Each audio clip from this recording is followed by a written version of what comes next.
Welcome to the Oracle Laura show. I am Oracle Laura, and today is January 3rd, 2022. So we're in for a new year, a new start for everything. And my guest is Gavin Regan. I hope I've said that correctly. You sure did. He is the Vice President of the International Hockey Association of USA. Yes. And we're going to be talking hockey and sports today. So what I'd like to start with, Gavin, is for those who might not know, if you can say a little bit about who you are and what you do, and then I'd like to discuss with you the World Junior Hockey tournament that happened in Red Deer. Sure. Yeah. I'm, as Laura said, I'm Gavin Regan. I'm Vice President of International Hockey for USA Hockey. I'm involved with USA Hockey on the National Board of Directors for over 30 years. What I do with USA Hockey is I oversee all national and Olympic teams, both on the men's side and women's side. So anything internationally with USA Hockey, I oversee that. And I have a staff that actually works the day-to-day and the events themselves. Wow, that's quite a lot of responsibility. It's a lot of fun, though. Hopefully. You know, with responsibility, there's definitely fun. Otherwise, you know, why would you have that job? I know with my job, same thing. I mean, there's a lot of responsibility and I have to sort of oversee a lot of things, but at the same time, I love what I do. Yeah, no, it's a lot of fun, Laura. And like you said, responsibility, but, you know, hey, my kick at is to see our athletes do well and you know, win medals, hopefully. One of the things that I want to discuss with you today is about a similar incident to that. You know, the fact that you were supposed to go to Red Deer. I believe that you said you were going to go to Calgary and you were going to go to Red Deer to the World Junior Hockey Tournament, the championships. And I know that I think it was December 20th was the first time that I messaged you on LinkedIn about it, because I was thinking about you and I was thinking about Christmas was coming up and I had this vision of the NHL and I thought, you know, I wonder if they're going to lock down, because I'm sort of surprised they were sort of opening and they were back to doing their games and stuff and allowing, you know, spectators in. And I had this feeling that NHL was going to lock down. And so on December 20th, I asked you that. And then what was it? I have my notes here so I can be accurate on all the dates, because it was really interesting the way that happened. Yeah, on the 20th I said that, and then on the 21st you responded. So the next day you responded to my message, and you said that you were going to be going to Red Deer, and that's when you mentioned to me the junior championship, and you were asking me if you should go to Red Deer. And I said, well, it's going to lock down prior. And I responded on the 23rd. It took me a couple days because of Christmas and that. So a couple days later, I responded to you about you going to Red Deer. And I said, well, don't be surprised if it doesn't lock down before you get there. I just had such a strong feeling of this lockdown. And then on the 27th, indeed, there was a player, correct me if I'm wrong, but I believe you said it was the American team. Mm-hmm. There was a player that tested positive for COVID, because there was the regulation was to always test the players and make sure that there's no positives before they play. And then on the 28th, the second player you said tested positive. This is all within our conversation. You said on the 27th, there was the one player. On the 28th, the second player. So then they had to forfeit. And that was, wasn't that against Sweden? Switzerland, sorry. Yeah. So they had to forfeit to that team and be locked down, just that one team, because it was sort of like quarantine, I guess they would call it. They went into quarantine. And I remember you kept asking me, well, should I go then? Should I even bother going? And I kept saying, well, it'd be so sad for you to go for no reason, but at the same time, you have such a responsibility, as you're saying, to go. And I felt bad saying, okay, you know, you shouldn't go because you're probably expected. But I knew that it wasn't going to work. I knew that there was going to be that lockdown. So I said, well, soon as there's a second team that tests positive, just one player, but from a second team, they're definitely going to lock down the whole championship. The whole tournament's going to get locked down. So why even go? And I remember saying that to you. I didn't want to stop you from going. I didn't want to advise you to stay home for no reason, but at the same time, why go all that way? And so on the 29th, we decided we'd sort of, get back to each other on it. And on the 29th, we said, yeah, another team tested. And I remember checking the news because I wanted to see if that was going to come true. And it did. That was it Finland? Yes. Yeah. So they had, and actually, so on that 29th, a number of teams, players for a number of teams tested positive. Oh, so really? Yeah. So, well, and those weren't announced until the 30th, but finding out on the 29th, actually it was 1:00, I believe, in Calgary and Red Deer and Edmonton time, Alberta time, 1:00, a number of players from different teams tested positive. So that's why the tournament was canceled. So that's why, yeah. So there ended up, I believe, and I'd have to go back and look at my notes that were given me, but there were players from US that tested first. There were players from the Czech Republic, Finland, Russia, and I know there was officials that the referees that tested positive too. So a number of people tested positive. That was the ultimate reason for the cancellation of the tournament. Yeah, because in my vision, I remember just sensing and seeing that there was a second team that was going to test. And once they tested, that was it. They were going to lock down. But I didn't see that, there was all those other cases, because now that makes sense. That makes sense why they didn't just quarantine the second team and they would forfeit and then, continue on with the other teams. That makes sense now why they would have done just a lockdown for everything. There was that many more. Yeah, because what the protocol was, it was interesting because what the protocol was, and what you were correct, we tested positive and we were the first group to test positive, and we had to forfeit to Switzerland. We actually tested on the 29th in the morning, and we had our players all test negative. So we were going to actually be able to play on the evening of the 29th. But then other teams started testing positive that were going to play also on the 29th. So that's why they shut them down. I think there was 2 of the other games were not going to be played that night too. So a number of teams and players had tested positive. So ultimately, that was the reason for the cancellation of the tournament, which is really sad for the players. They worked so hard over the year to be able to play in this tournament. So I really felt bad for them. Yeah, and I'm just wondering if that's why I decided to reach out to you about the NHL possibly locking down. Maybe because somehow I knew it was going to be the American team.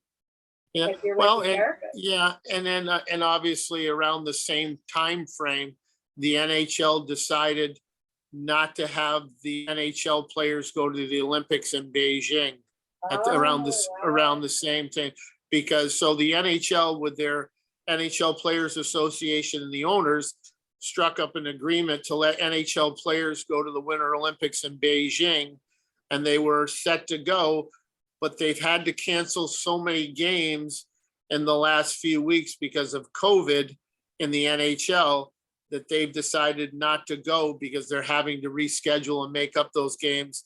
And they're going to do it during the February break that they would be going to the Olympics. So that's around the same time. So that must have been why I mentioned the NHL then, because I kept thinking, well, I'm usually really accurate. I could be a little off. I never want to say I'm 100%. I sort of go with the 99% just to be safe. But that sort of explains why I said NHL then. Okay. Well, and also those NHL players during the Olympics would come under me.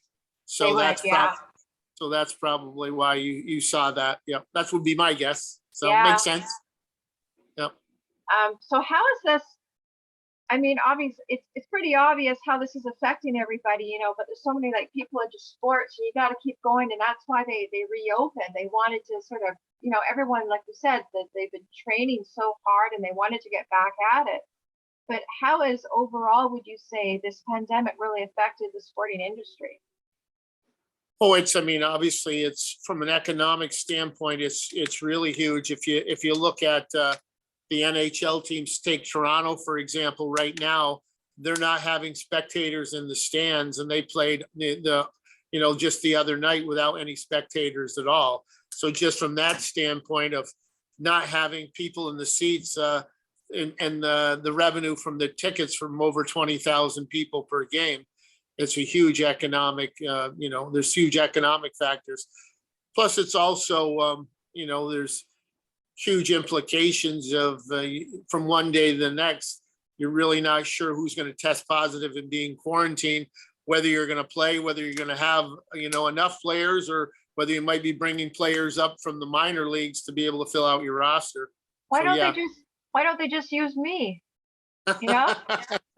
Yeah, Because I don't know if you know this about me, but I'm always picking the winners. Like Sportsnet, you might know this, but Sportsnet had me on about the Grey Cup, right? Mhm. And they're asking me who's going to win the Grey Cup, and they all wanted Calgary, and everyone loves Calgary, and I'm like, no, I see Toronto, and they're like, wow, really? And I don't follow sports, like I barely know anything, and that's why, because I want it to be really clear, and so they could just literally just use me as a test. I could go, this person's going to test positive, this person's going to test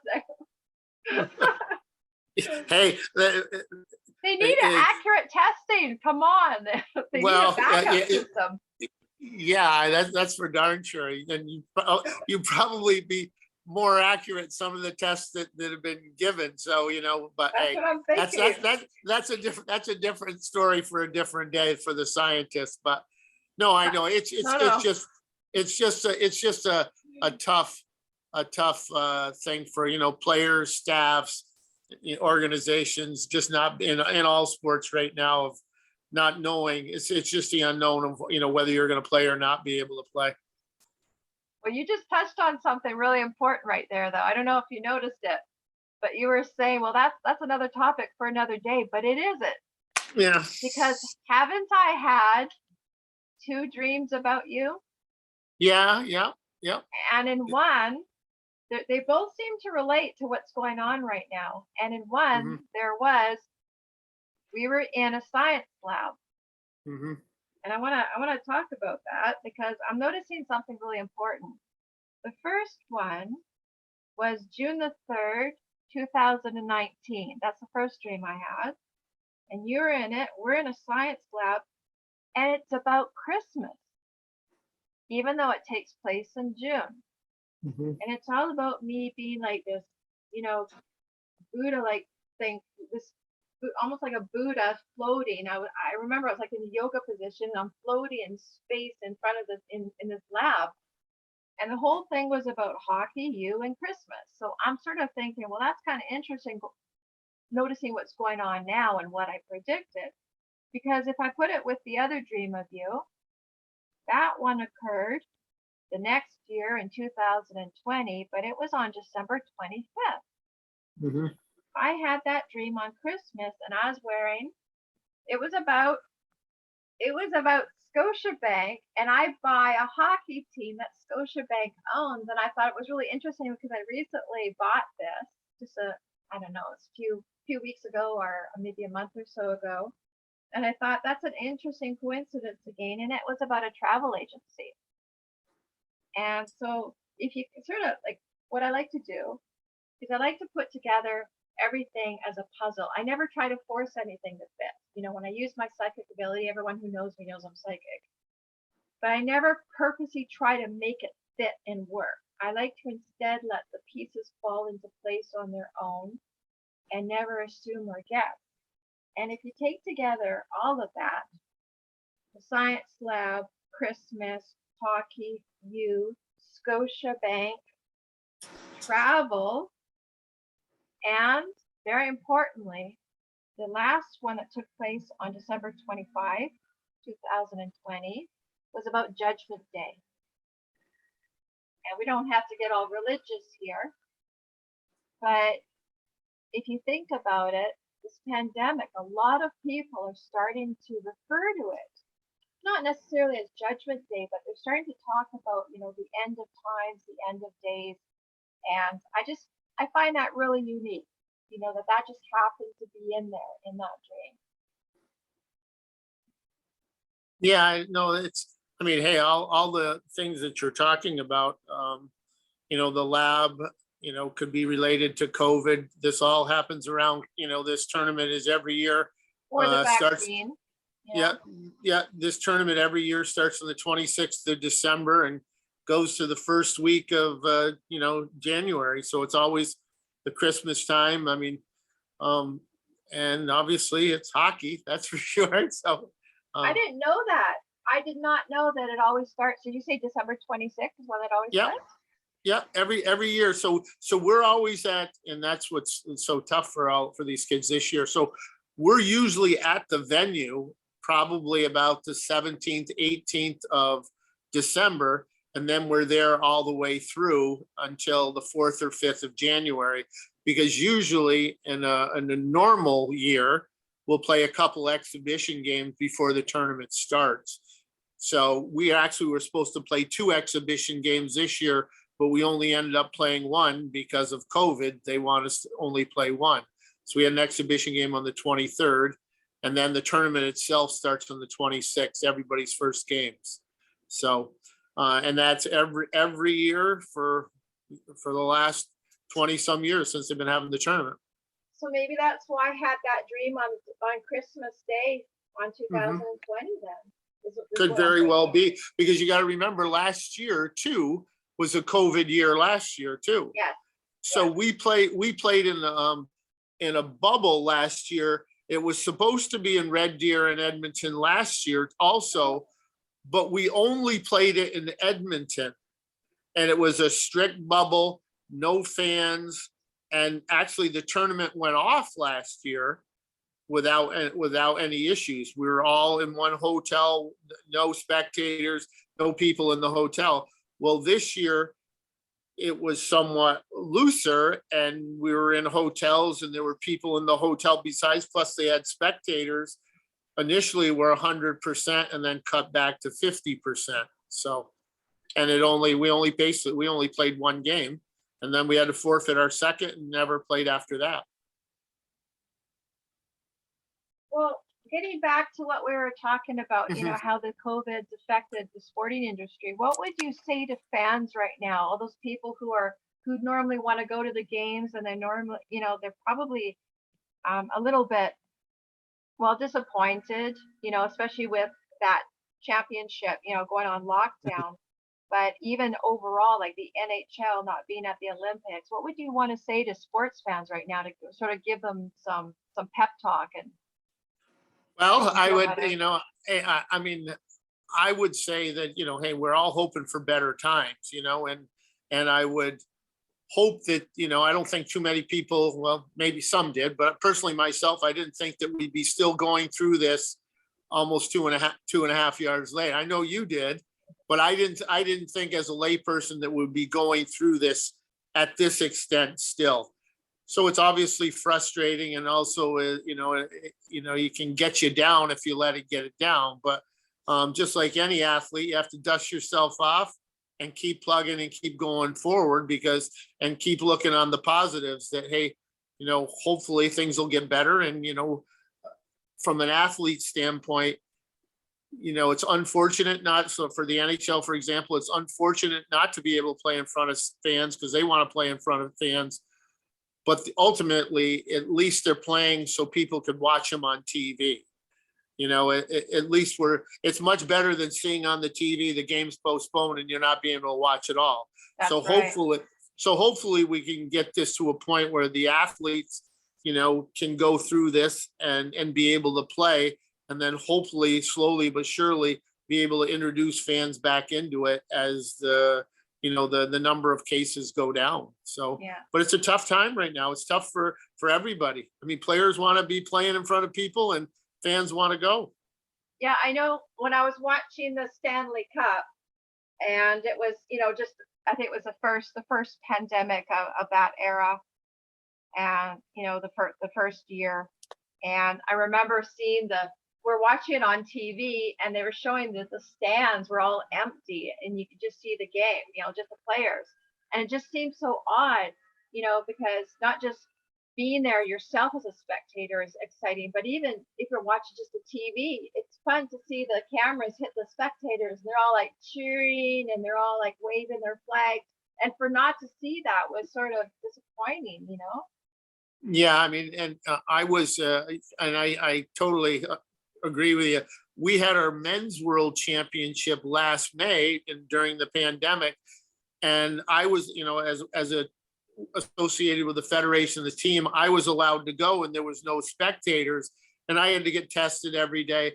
But when you're going watching a world championship and an arena that holds 24,000 people and there was probably 50 people in the rink, it was just, it's almost like an eerie feeling that like you look around and there's nobody there. And Yeah. this is a men's world championship. Yeah. Like you're saying, you're used to like people screaming and yelling and, and everything going on associated and around those events. And it's a totally different thing. Like a ghost town? Like a ghost town. Yes. And it's, and it's tough too, because I mean, even for our players this year, I mean, basically to be able to play, all they could do was go to the rink and play or practice and come back to the hotel and sit in their rooms. So there's really no experience of, I mean, they could have been in any small town or big city anywhere because they didn't get to experience it all, just going to the arena and back to the hotel. Well, as they know, as they witnessed me on Sportsnet, I predict championships. Maybe that's why they took me on that show. Maybe that's why they wanted me on there. But I'm noticing I'm always able to project the winners of the major championships, regardless of the sport, whether it's hockey, football, baseball, I'm always able to pick the winners. And for those who listen to my April 2 podcast in 2020, I did warn everybody that this was not going to go away fast. I did say that it's going to come back stronger, that there was going to be variants. The vaccine was not going to be strong enough. I did warn everybody that. So if you take that, just to give myself a little bit of a, pep, a little bit of promotion here, but it's true. If I can predict this pandemic, which I did in 2014, and if I can predict that this is not going to go away yet, and I can predict the championships, and I can predict, the lockdowns, why don't they just use me for that? How about having me pick the winners and predict, what's going to get locked down and who's going to test positive? I don't know. I feel like my abilities are going to waste. I feel like there's a lot more I could be doing. Well, put it this way: if I was an owner of an NHL team, I would be seeking your advice, because there's a lot of money involved in this sport of whether you're going to play or not. And I'm not even saying about picking the winners. I'm just saying, hey, are we going to play or are we not going to play? Because I agree. Yeah. There's a lot of money around. There's a lot of money around this pandemic right now of being lost because of it. And hey, if those flights aren't cheap, if you want to put a team on a charter plane. That's another thing I was thinking about, all the teams that went to Red Deer. I thought about that. I thought, wow, that's a huge cost, and trouble for everyone to go there. And then all of a sudden it's all locked down now. No, it's big money.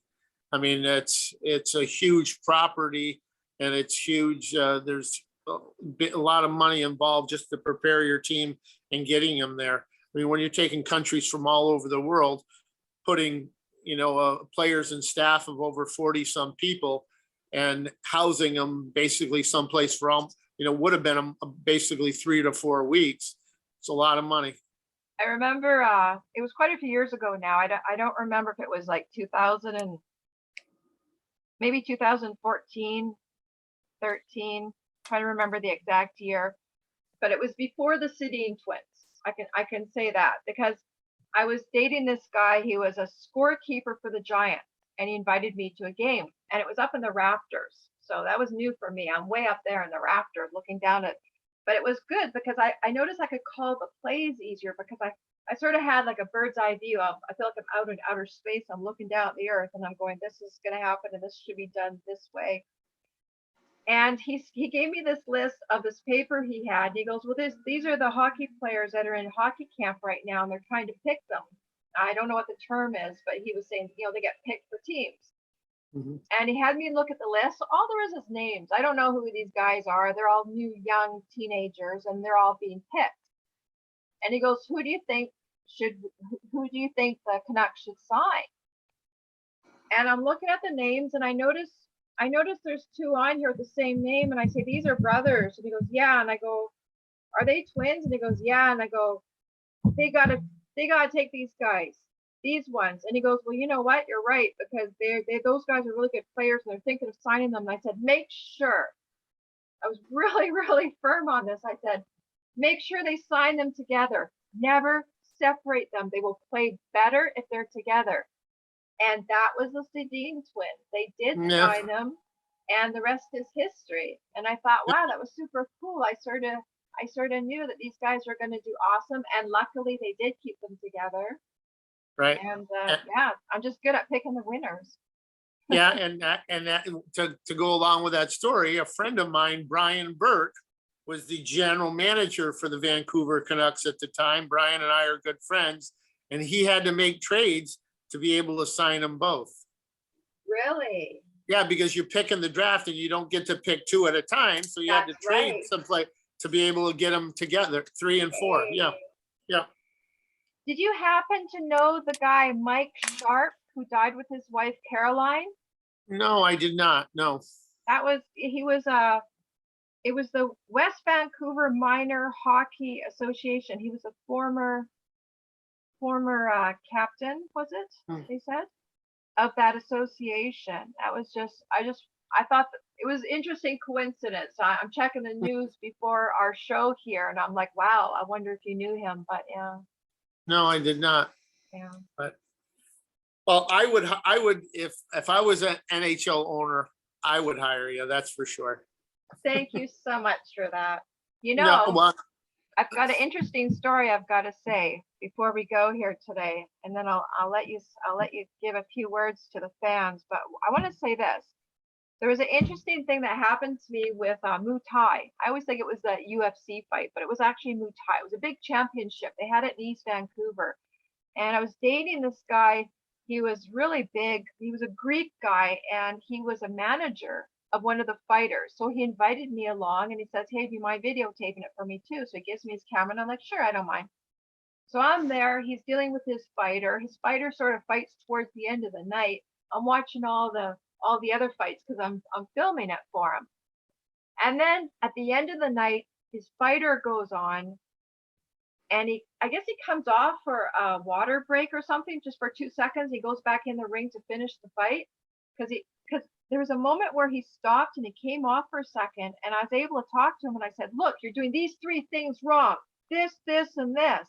And I don't know what made me do that, because normally I don't sound so bossy, but I'm sitting there telling this fighter, you got to do this, and this different. He goes back on, he wins the fight. He comes off, he goes right to me, manager's standing beside me. He looks at me, he doesn't even look at this manager, and he looks at me and he goes, you know what? I listened to what you said. I changed those things and I won because of you. I would not have won if it was not for you. I was like, oh my God, that's so wonderful to hear that. That's awesome. That's awesome. Well, you do. I would have to say, you have very good advice, and people are, silly not to use you to help them, whatever they're going through, or whatever advice they're looking for, or because you've been very kind and very generous to me, and I'm a believer, that's for sure. Thank you. Thank you. That means a lot coming from you, Gavin. Thank you so much for that. Now, what would you like to say? What would you like to say to any upcoming players out there? Any kind of athletes that want to? Well, I would say, obviously, just like in anything, but specifically in hockey, I mean, surround yourself with good people, surround yourself with people you trust, and, you know, work hard at what you do, because there's a lot of people that are, you know, trying to influence and pull athletes in all different directions. So the main thing is, I mean, that's why I'm here. You know, I wouldn't be on here if I didn't trust your judgment and I didn't trust, you know, your abilities. So, but that's what I would say to all athletes. Make sure you find somebody that's has your interest at heart, that you can trust, and basically they don't have ulterior motives. So, and that's what, like I said, that's the reason why I'm here. You've been very kind and generous with your time, and more than happy to reciprocate. Thank you. Thank you so much, Gavin Regan. Again, You're this is welcome. Gavin Regan, and he is with, he's a vice president of the International Hockey Association of USA. And thank you so much for coming on as a guest. I'm really, really am honored to have you on. I'll come on anytime you would like, and I appreciate everything you've done for me too. Thank you. Okay. Take care.